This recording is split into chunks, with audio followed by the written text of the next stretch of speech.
One. Okay, guys, so I am back here for episode 54 with Luke Kayyem. I'm super excited. Luke is actually doing what dads do. He's doing the MacGyver jerry rig it thing, right, Luke? You're I like, am I am multitasking at the highest possible level, but for all you safety belt wearing friends of mine, don't worry, we have arrived. yeah, awesome. And we're also not not using Wi-Fi, right? So thank you for getting out of it. I just love this. This whole radio show is about this relentless spirit, and Luke is demonstrating it once again. You know, it's really funny. When I started this show, Luke, I didn't think about the fact that it was at 2:30 when a lot of people are picking up their kids. And so Yeah, I had an opportunity, like over and over again, with the dads and moms that come on to show how entrepreneurs with children really do it, how my parents did it. I can't tell you how many times I was forgotten at school. I call my dad and mom and say, did you forget something? And they're like, I don't think so. And I'm like, I'm at school. So at least you pick your children up. That's awesome. yes, and I'm actually not picking them up right now. The driver sitter nanny is. I'm at another event that I'm getting ready to go speak on, and it just happened to work out. Perfect timing. Perfect. Awesome. Perfect timing. So this will be my warm up. Thank you, Michelle. I Yay, appreciate the I'm opportunity. super excited. So tell everybody who you are and what you do. Yeah, so my name is Luke Kayyem, and I'm a men's high performance life coach. I do some keynote speaking, I do some corporate leadership, and I'm a father and I'm a husband. I make people move mentally, physically, spiritually, emotionally, and through that movement, they grow, they expand, and they become greater, more powerful versions of themselves, including my kids. I love that because that you make people move part is something new since last we spoke. And that's flipping true. You Yeah. know, this year I was thinking about what is it that I do, and I've come up with my mission statement, which is I lift up and encourage others to discover their best, period. You know, that's always been what I've done. I've always lifted people up and encouraged people, and I don't really have the answer, so I want you to discover it for yourself. Yeah, I like have that. no idea what your best shit is. You might not either. It's until you start moving, right? So that's That's awesome. right. That's So why right. do you do what you do? Great question. So I do what I do because I believe in living our legacy right now. I don't believe in this idea and concept around, you know, spending your whole life working to make money so that you can retire, so that eventually you can die, so that you can leave it all behind. I Yeah. believe in doing experiences and showing up to the game of life every single day and truly being entrenched and immersed in what life gives back to you. And for the most part, that's joy and happiness if you subscribe to that part of the universe. And because I did not for a long time, that I would say in probably the last 15 years of my life, since going through some tragedy, losing my mom, having kids, marrying my high school sweetheart, building a business, selling a business, starting back over again, I've learned that there is no linear timeline to growth and success. Nope. It is flipping messy. It's all over the place, you know. And I think that we think our life is just going to go like that the chart that you see when you're in grad school or you're taking a business course. Like you do this, then it goes like this, and then you're at plateau, and it goes like this, and then it goes like this. It's not how life works. It's like a spaghetti jar, really, is what it is, right? And you Yeah. know, it's really funny. Look, you and I have been friends for 10 flipping years. And we've lived through a lot of that. And we share a couple things in common. One is my hashtag this year is choose joy. And the other hashtag is shine on, right? It's really a choice. Because the topic the over topic for this show is about coming back strong, right? And the reason why I chose that is both you and Jordan Adler, who's the gentleman that's coming on after, you both come back strong from like colossal crap over and over and over and over again. And you come out happier every flipping time. And I love that about you. I do. I appreciate that. And by the way, you look fabulous. I've seen your transformation over a decade, but specifically in the past 12 months, you've taken the leap to go from good to great to extraordinary, and it's visible. So I honor you for that, girl. I have just made a decision that I'm not hiding my light under a bushel anymore. Dang it. I'm just not. I'm just going to go out there and be myself all the flipping time. So what's your biggest lesson that you've learned about being in business? Because you've actually been a friend and a client on several levels. I actually helped you with one of your last businesses, kind of making the decision about selling it. And that was kind of fun and painful to watch at the same time. What's your biggest lesson that you've learned through all of it? So I won't find lessons in the past, but I'll find a current lesson. Awesome. And that current lesson is over deliver. I've always heard of it and I've always acknowledged it. And even in our past businesses, we've tend to do it. But now so many people talk about this idea and concept of scaling. Don't get me wrong. I would love to 10x my business and sell it for millions and millions of dollars. But the reality is people spend so much energy and time and bandwidth trying to stretch and stretch and stretch that they lose out on either why they started or what they're doing it for in the first place. So I've taken my business model from let's get as many people as we can into this space to let's take the best of the best who are willing to do the work and show up and get uncomfortable to men between the ages of 35 and 55 who are married, who have kids, who are struggling and going through life's challenges the same way I have in my marriage and my journey as a father. And those are the ones that I want to lead and coach and guide to find their own greatness. So it's over deliver, over deliver, over deliver. Mr. Gary V, obviously you've seen and heard the book Jab, Jab, Jab, Jab, Cross. We were just talking about this. We were just talking about this. You know what? Jordan Adler just says over deliver. People spend so much time trying to stretch, they forget why they started. He's quoting you. So you definitely have taken up Jordan's attention. That's awesome. I just read this book. I won it at Social Media Live last year, and I actually read it when I was in the airport on this crazy trip I was just on. And so tell me more. And the second lesson would be it's going to take time because I read that book 6 years ago. So it took me 6 years to truly figure it out, or at least to make it more of a natural and organic art. Yep. Versus here's the system, here's the structure. If I meet with this person once, then they will automatically introduce me to their network. It's taken me 20 years in the space of coaching. Been coaching since I was 19 years old in the fitness industry till eventually in the CrossFit methodology, till eventually in our own brand and so on and so forth. It's taken me 20 years to grasp that concept, but do it in a way that not only feels great, that I'm servicing, that this is servant leadership, but also with a certain amount of integrity, that I don't do something I'm not willing to do myself. From a business standpoint, from a personal standpoint, from a relationship, like I'm not going to prescribe my clients, my people, my kids an assignment that I'm not willing to do myself. You know,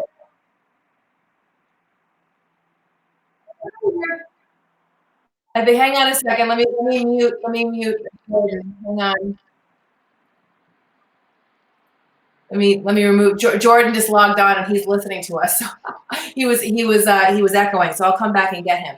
You know, as you're talking, I've been getting Gary Vee's texts, and I'm looking through all my texts trying to find a good one, but I can't find it quickly enough. But basically, what you're saying is you're just mass flooding your network with absolute value all the time. Yeah. Value, serve, dump, serve, value. Yeah, and then there's that very thin line between like ass kissing servant leadership and like being real and authentic and like this is the same me that you knew from a decade ago. This will be the same me a decade from now. So really when I teach and lead people, it's for them to find their true authentic character, possibly the version of themselves that they were hiding for some time, to peel back the layers, to take off the mask and be this uber high level conscious version of self in order to then be that same authentic version to the world. And when you live your true authentic purpose, you don't work. There is no true concept of time. Time is irrelevant.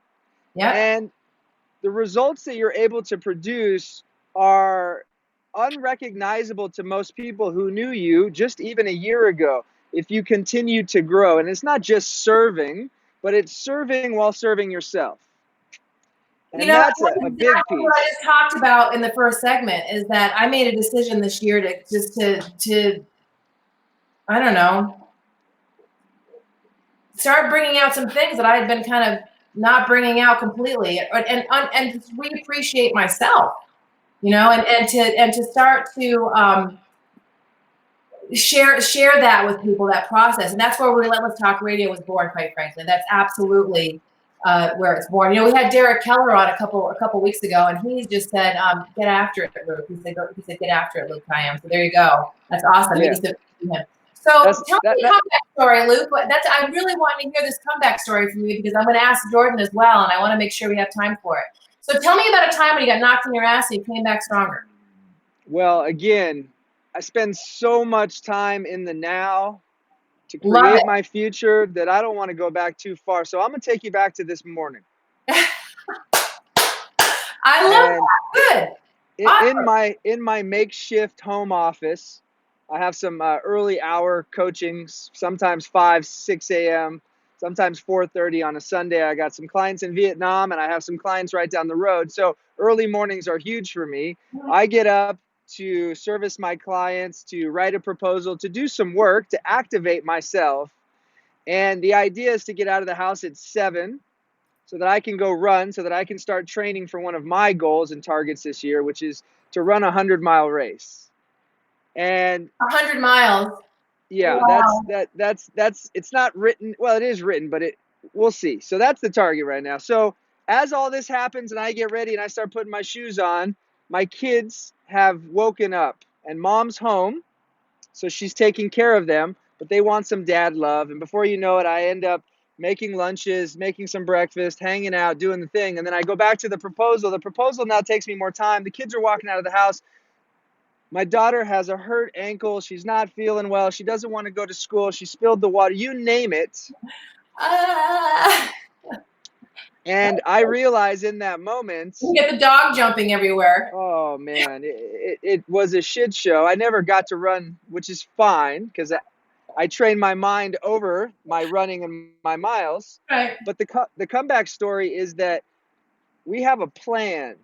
And when we have that plan, we feel really good because now it's a blueprint or a playbook that we can follow that we know will get us to a better place. Well, sometimes the playbook gets torn in half. Yeah.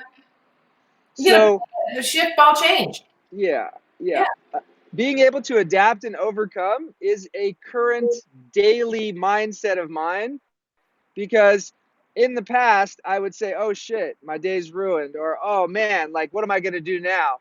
I have such a short-term memory from not only being a father, which you have to have, but from doing work on being present. And so many of us are trapped in this egotistical mindset of what we should have done differently in the past and how far ahead in the future we're actually thinking. So we fear both of these. And because of that, we're unpresent and we're constantly thinking about other things. You miss out on your life.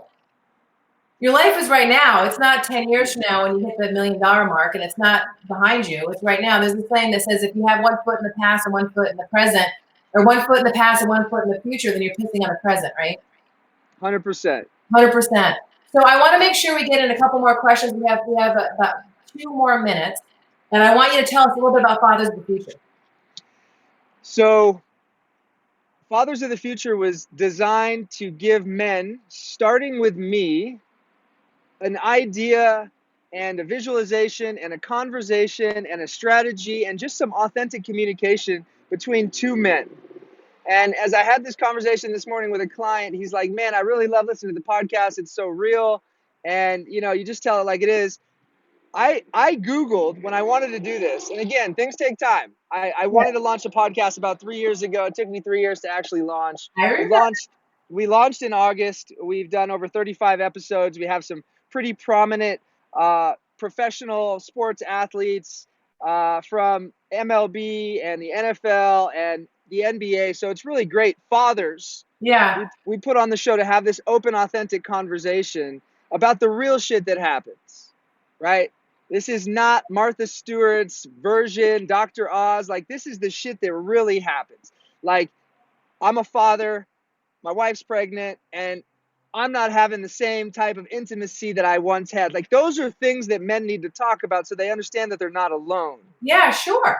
So the Fathers of the Future movement was created to give men a place to be able to have that conversation in a very powerful way. On the back end of that, I believe in experiential-based training, experiential-based living. So we created this crucible for men based out of Scottsdale, Arizona, that is a full immersive 15-hour day that takes you through so many of these different challenges and obstacles to get you to wake up and become more present because of the shock and awe of this type of training. You know, Luke, that's another thing that you and I share in common, because we realize that the head is actually connected to the body. That if you actually want to get your head moving in the right direction, you got to get your body moving in the right direction.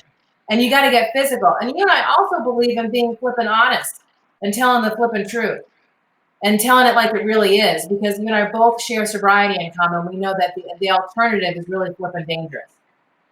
And also super duper boring. Boring. Boring. Is, yeah, boring. To be something Yeah, you're not, and it's boring. yeah, Being around people who expect you to be something you're not, doubly boring, right? I mean, like, you got to be around people that are who you are, and you and I are both super intense people, so that's why we love each other so much. We're intense. I want to be around intense people that are gobbling life up, that are doing shit. I mean, come on, this is life, right? So I want to talk a little bit. We've got about another minute to talk about the world tour, because I just can't even wait to watch this shit unfold. So you are doing a world tour.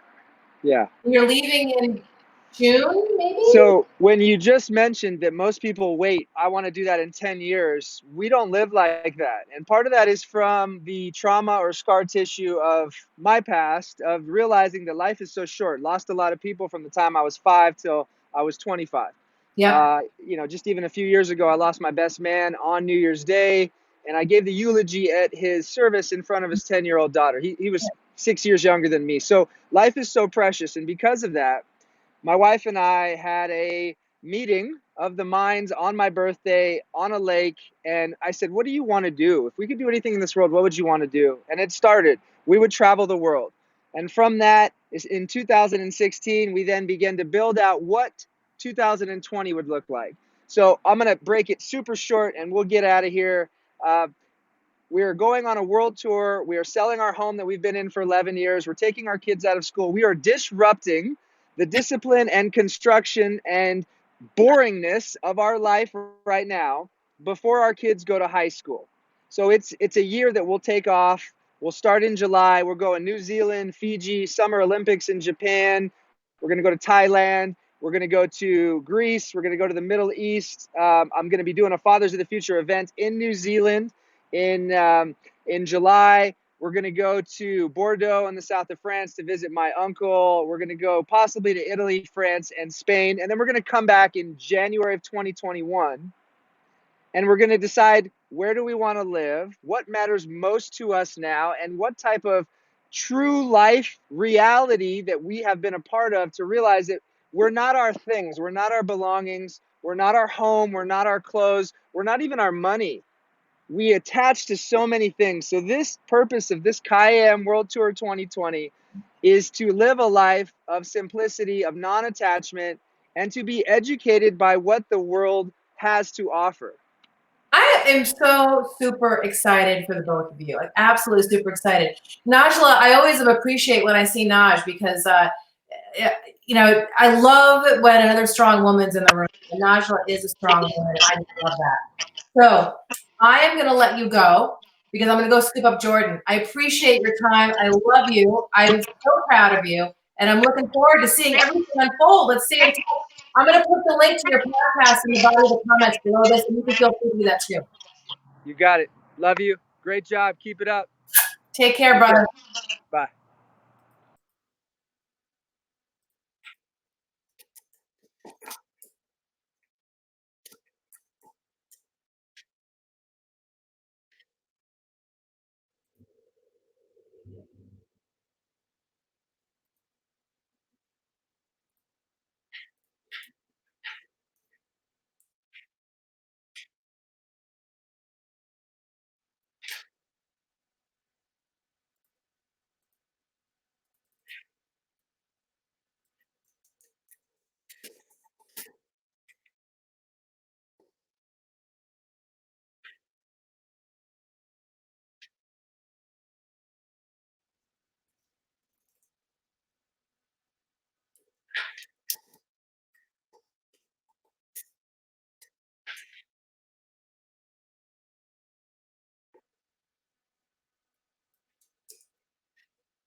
Hey, is beachmoney.com your website? Okay. All right, so switching this, doing a couple little switches thingy here, switch over these. Luke was on the highway, couldn't get off the highway. It was so funny. Yeah, he's amazing. I'll introduce it to you guys. He's one of my favorite people ever. Yeah, we have a lot in common. His wife is super cool. All right, let's see.